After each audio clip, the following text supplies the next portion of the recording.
मोदी जी ने 3 नए आईआईएम्स का और परमानेंट जो कैंपस थे 3 आईआईटी का इजाफा किया है और उसके साथ साथ 13,000 करोड़ रुपए का, जिसमें परमानेंट कैंपसेस हैं, 20 केंद्रीय विद्यालय हैं और 3 नए आईआईटी हैं और 13 नवोदय स्कूल्स हैं। अच्छा, उनकी भी शुरुआत ऑलरेडी कर दी है। मैं आपसे अगर एक बात पूछूं कि 2000 आप सुनेंगे तो तभी तो पूछ पाएंगी। नहीं मैडम, अगर आप सुनेंगे तभी तो पूछ पाएंगे। आपने एक सवाल पूछा, हाँ, मैंने जब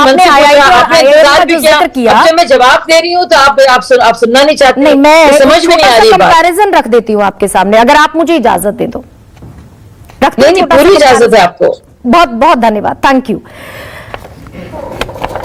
मनमोहन सरकार में आईआईटी बने 7 और मोदी सरकार में नहीं, आप कंफ्यूज है। नहीं, मनमोहन सरकार में नहीं बने, ये नेहरू जी के टाइम से अब तक की बात कर रहे हैं। मनमोहन जी से नहीं, मैं आपके सामने 2008 से 2012 का आंकड़ा नहीं, बिल्कुल गलत आपका आंकड़ा है। क्रॉस चेक कर सकती हैं।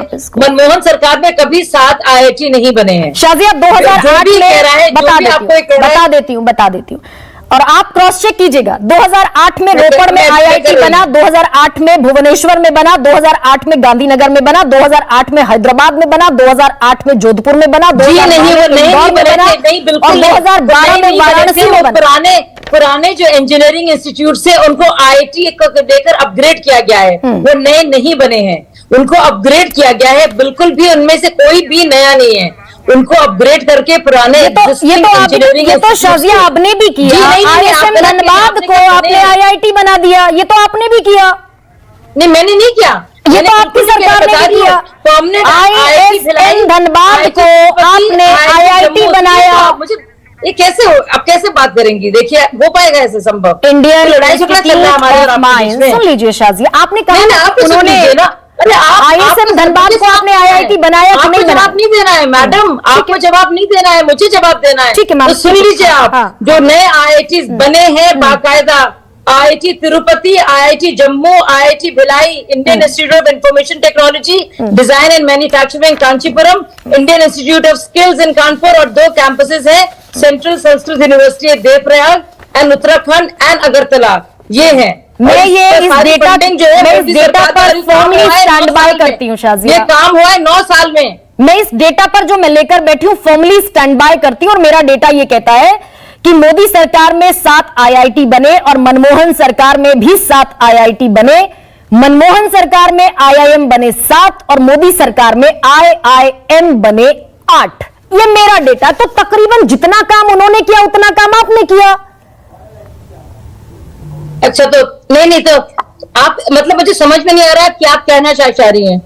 आप क्या कहना चाह रही हैं? मैंने आईटी की आपने बात की, मैं आपको बता रही नहीं, आप मुझे मालूम नहीं आप क्या कहना चाह रही हैं और इसीलिए मुझे आपके शो में आना अच्छा नहीं लगता है।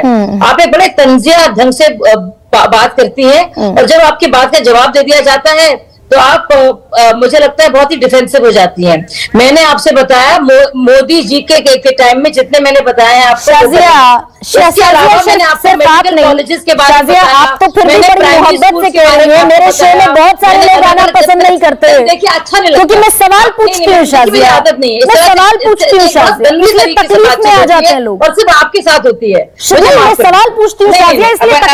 अच्छा चलिए, आप एक और सवाल पूछ लेती हूँ। डॉलर के मुकाबले गिरता हुआ रुपया देश की गिरती हुई साख का प्रतीक था। 58 रुपए पर आपको रुपया मिला था, आज 83 रुपए पर है। तो देश की साख आप जानती हैं, 10 साल में आपको कुछ पता है कि 2 स्वॉन इवेंट्स हुए हैं। कोविड की महामारी हुई है। क्या आप जानती हैं कि सप्लाई चेन क्राइसिस कितना बड़ा है? उसके बावजूद जो हम इन्फ्लेशन कंट्रोल कर रहे हैं, पूरी वर्ल्ड इकोनॉमीज हमें कह रही है कि हमने कमाल कर दिया है। 2009 में भी ग्लोबल स्लोडाउन आया था इन्फ्लेशन है, आपको पता ही है। ग्लोबल स्लोडाउन 2009 में भी आया था। आप तो मुझसे वरिष्ठ पत्रकार हैं, जानती है।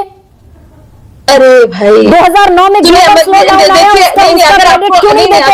आपको देखिए, अगर आप अपना मतलब मुझे कहना चाहिए कि अब कोई गलत वर्ड नहीं करना चाहती, अगर आप दिखाना चाहती हैं अपना इग्नोरेंस और आप लड़ना चाहती है तो मैं उसके मूड में नहीं हूँ। मैं तो सवाल पूछ रही हूँ शाजिया, और बड़ी नहीं, आप बाद में सवाल पूछ लीजिएगा। देखिए, आपने सोच लीजिए आप कैसे बात करेंगी। रुपए पर जब रुपया था आपसे तो कहा देश की गिरती हुई साख का धन्यवाद।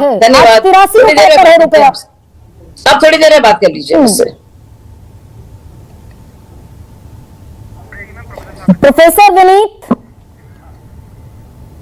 58 रुपए से 83 रुपए पर रुपया है गिरती हुई साख में मानूं इसे या ना मानूं? अनम्यूट करना पड़ेगा प्रोफेसर विनीत। गरिमा जी, मेरी आवाज आ रही है आपको? बिल्कुल, वेरी मच ऑडिबल सर।